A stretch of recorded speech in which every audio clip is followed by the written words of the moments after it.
வணக்கம். வணக்கம். எந்த வயசுல நீங்க பாட ஆரம்பிச்சீங்க? 7 வயசுல இருந்து பாடுவோம்மா. முல்லை போலே வந்து அசைந்து ஆடும் பெண் புறாவே, மாயமெல்லாம் நான் அறிவேனே, வா வா, ஓடிவா.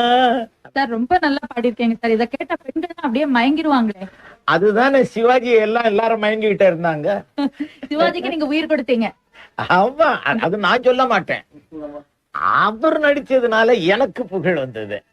நான் ஒண்ணு சொல்றேம்மா, எம்ஜிஆருக்கும் பாடி இருக்கேன், சிவாஜிக்கும் பாடி இருக்கேன். எம்ஜிஆருக்கு நான் பாடினதுனால எனக்கு பேர் வந்தது, சிவாஜிக்கு பாடினதுனால சிவாஜிக்கு பேர் வந்தது. ஏன்னா சிவாஜி கிட்ட என்னுடைய பாட்டு அவர் பாட்டா மாறிடுச்சும்மா. அப்படின்ட்டு ரூம்லயே, இந்த ரெக்கார்டிங் ரூம்லயே மட மட மட மடன்னு ஓடிக்கிட்டேன். ஓட ஓட ஓட ஓட மூச்சு அடைச்சுது. மூச்சு வந்த உடனே மைக்கு கிட்ட ஸ்டார்ட் பண்ண என்ன சொல்ற உடனே கொடுத்தா அப்படியே அந்த மூச்சு இறைக்கிறாங்க. அந்த நாள் நெஞ்சிலே வந்ததே நண்பனே நண்பனே, தொடர்ந்து மூச்சு நண்பனே நண்பனே நண்பனே.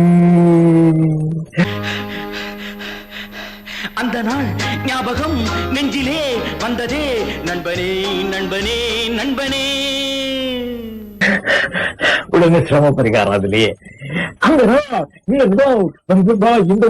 இன்னைக்கு நண்பனே